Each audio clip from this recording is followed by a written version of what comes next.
Welcome back to Braintree Today. I'm Martha Konstandinidis and you're watching BCAM TV. Now we'll be getting into our latest stories from the week.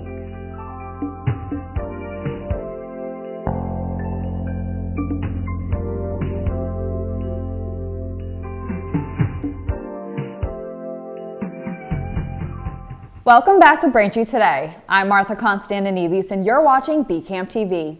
Now we'll be getting into our latest stories from the week. 7 minors were hospitalized with injuries late Saturday night after a mass shooting broke out in downtown Indianapolis. According to the Indianapolis Metropolitan Police Department, officers on patrol heard several shots actively being fired near the Circle Center Mall around 11:30 p.m. local time. When arriving on scene, police found a group of children between the ages of 12 and 17 years old with gunshot wounds. During a press conference, police officials reported that 4 boys and 3 girls were victims in the shootings. Investigators believe more than one weapon was used to carry out the shooting, but the investigation is still ongoing. 6 days after a container ship's catastrophic crash into a Baltimore bridge, authorities started preparing a temporary alternate channel to allow commercially essential ships to navigate through one of the nation's busiest ports. Coast Guard Captain David O'Connell said the 11-foot deep temporary route will be marked with lights and represent part of a phased approach to opening the main channel. According to the Unified Command representing multiple agencies, a 2,000-yard safety zone remains in effect around the Francis Scott Key Bridge site to protect salvage workers, ships, and the marine environment. The alternate route will allow some marine traffic into Baltimore, but no ships or people will be permitted to enter the safety zone without obtaining permission from the port. Since it could take weeks for the Port of Baltimore to reopen, the temporary channel will help alleviate some of the challenges. An investigation was launched at AT&T to find the source of a data leak that includes personal information of over 73 million current and former users. In a news release posted Saturday morning, the telecommunications giant said, quote, AT&T data-specific fields were contained in a data set released on the dark web approximately 2 weeks ago, end quote. The company went on to say they don't have all the details currently on whether the data originated from AT&T or one of its vendors. AT&T is also urging customers to remain alert about changes to their accounts or credit reports, adding that they will be offering credit monitoring where applicable. The data seems to have been from 2019 or earlier. Well, there might be some truth to the old saying, I need to get my beauty sleep. A new study out of Sweden says if you want to feel younger, prioritize getting plenty of sleep.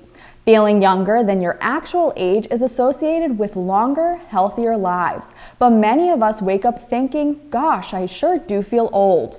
Researchers at Stockholm University conducted a pair of studies and found that the amount of sleep participants got was tied to how old or young they felt.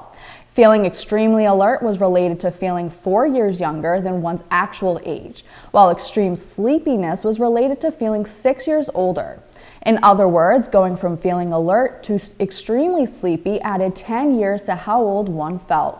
So prioritizing sleep can help us feel young and in turn lead to a more active and healthy lifestyle. So get to bed and get your beauty sleep.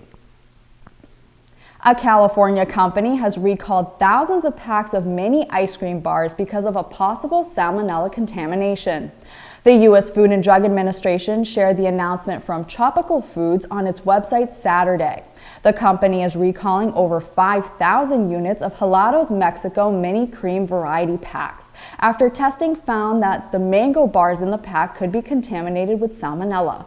The contaminated products have a best buy date of October 11, 2025, and were distributed at retail locations in 16 states, including Massachusetts. The company says there have been no reports of salmonella infections so far, and Tropical Foods is asking customers with recalled products to throw them away and not eat them.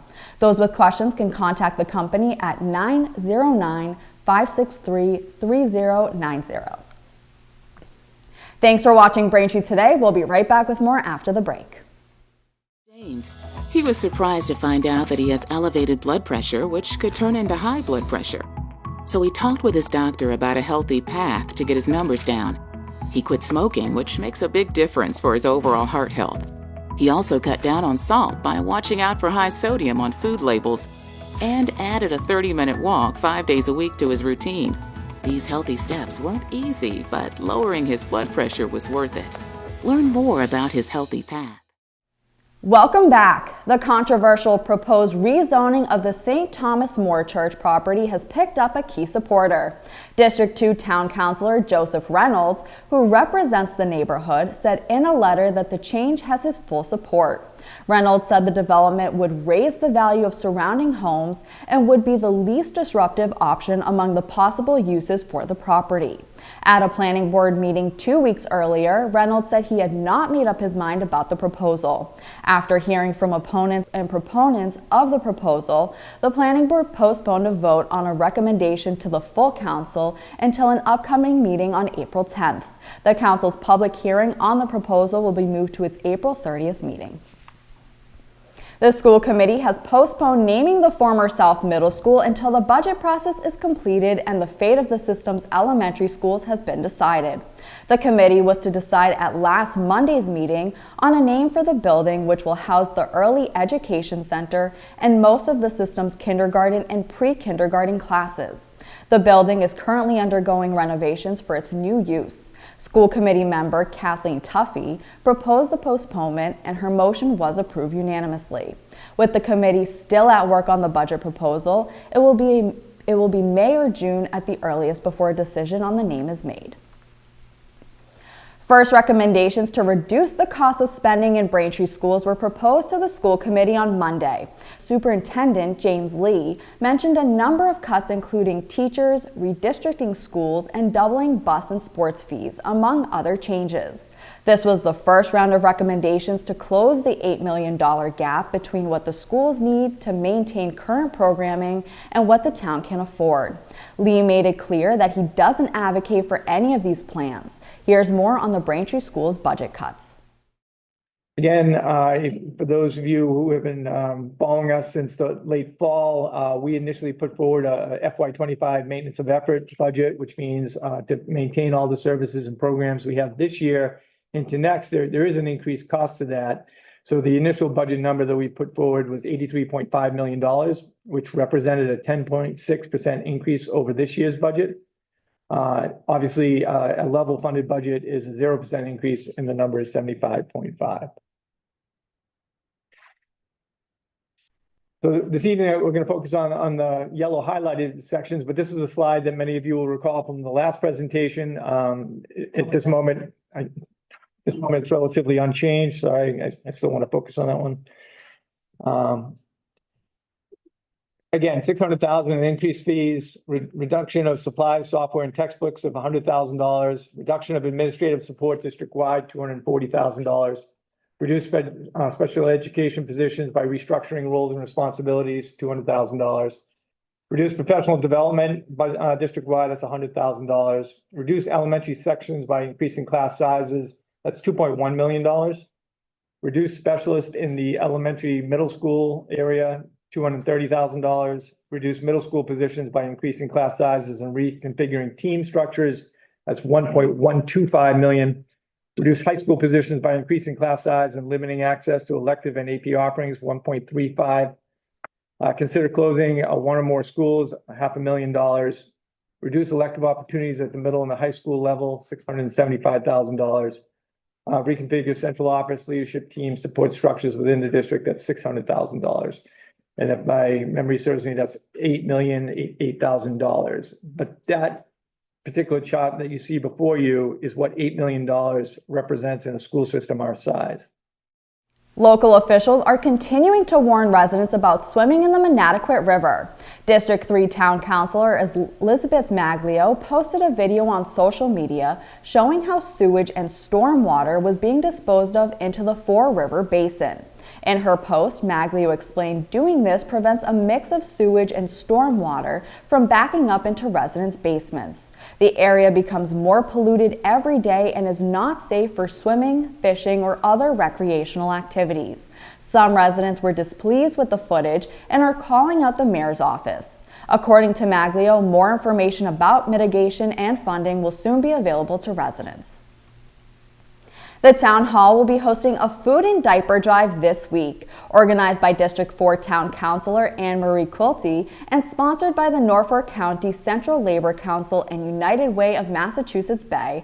The event will take place at Braintree Town Hall. From 9 a.m. to 12 p.m. on April 6th, residents and members of the communities can donate food and diapers at the drive to benefit the Marge Crispin Center. For more information about this event, contact Mark Flaherty at 617-899-9627. Excitement is building in Braintree for the April 8th total solar eclipse. Although the South Shore is not going to be directly along the path where the sun will be 100% covered by the moon, we're going to see a sun that is about 90% covered by the moon. The solar eclipse is set to occur on April 8th from 2 to 4 p.m.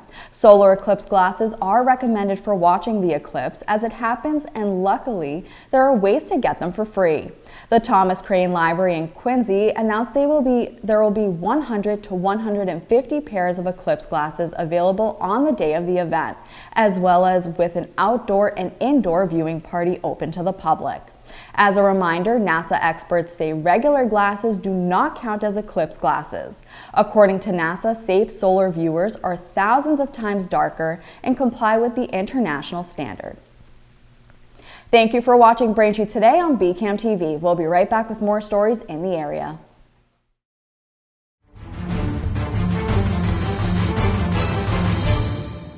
Hi, I'm Tom Lyons, a retired captain from the Quincy Fire Department and the author of the book Fighting Fire, A Proactive Approach. Do you know that electrical failures are the third leading cause of home fires?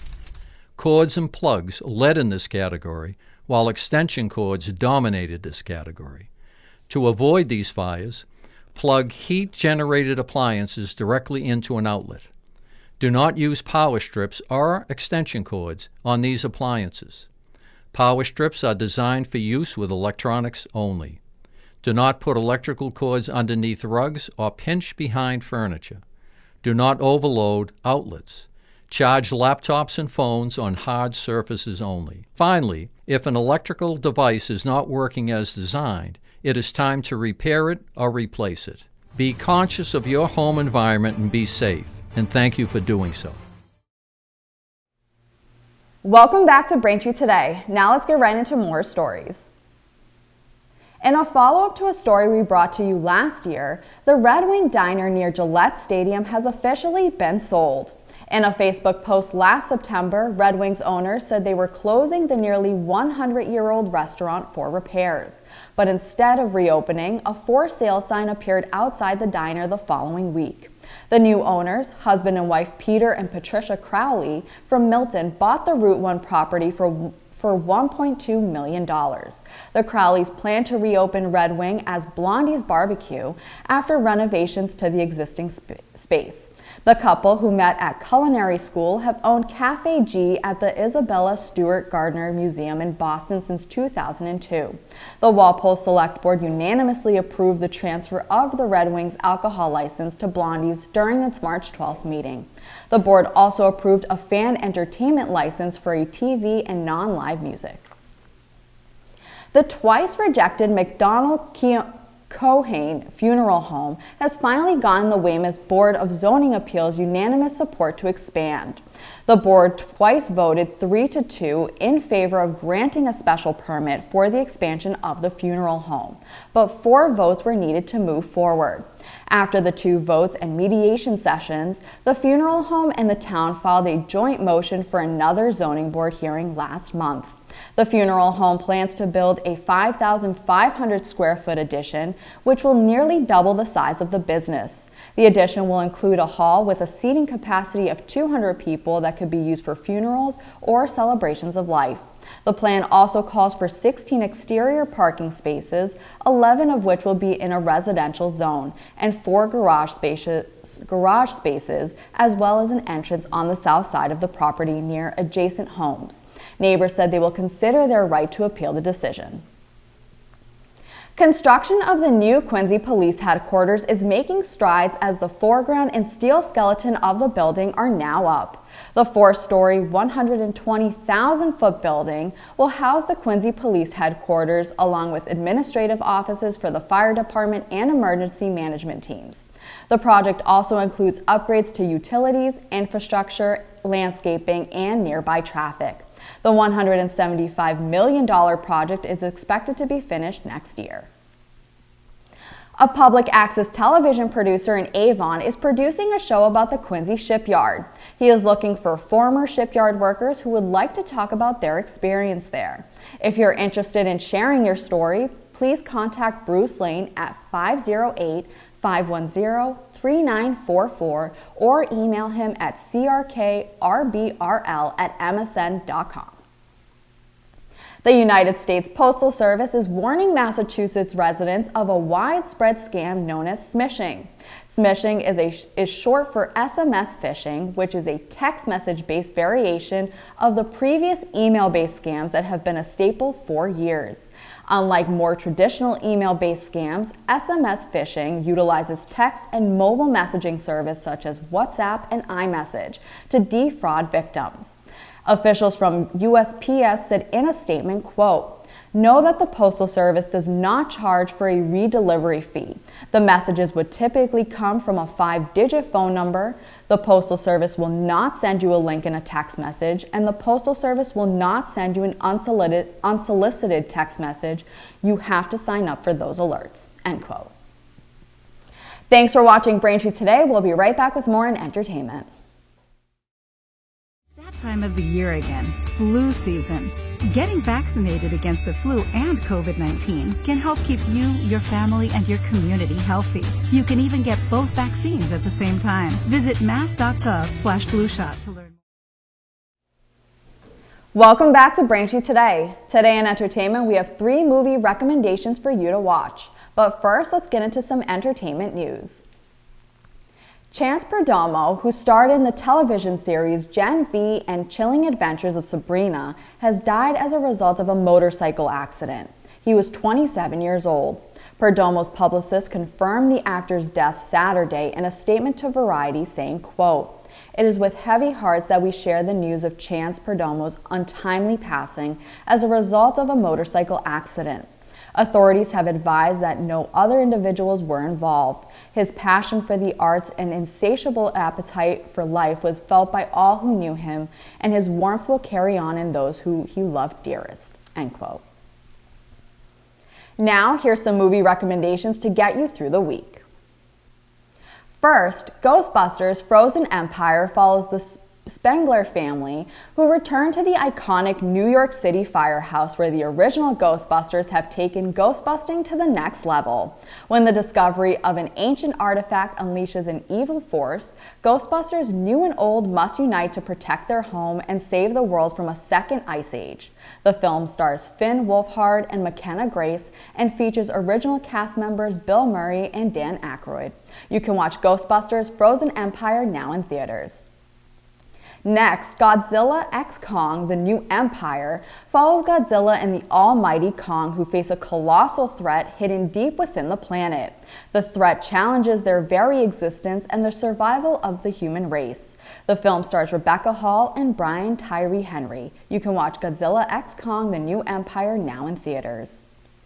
Finally, Arthur the King follows Michael Light, who convinces a sponsor to back him and a team of athletes for the Adventure Racing World Championship in the Dominican Republic.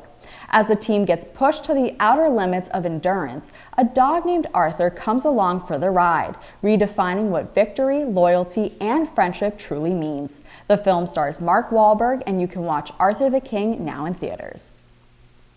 That'll do it for news today. Remember, if you're a customer of Verizon, you can watch BCAM TV in high definition on channel 2128. I'm Martha Konstandinidis, and thank you for watching Braintree today on BCAM TV. We'll see you next time.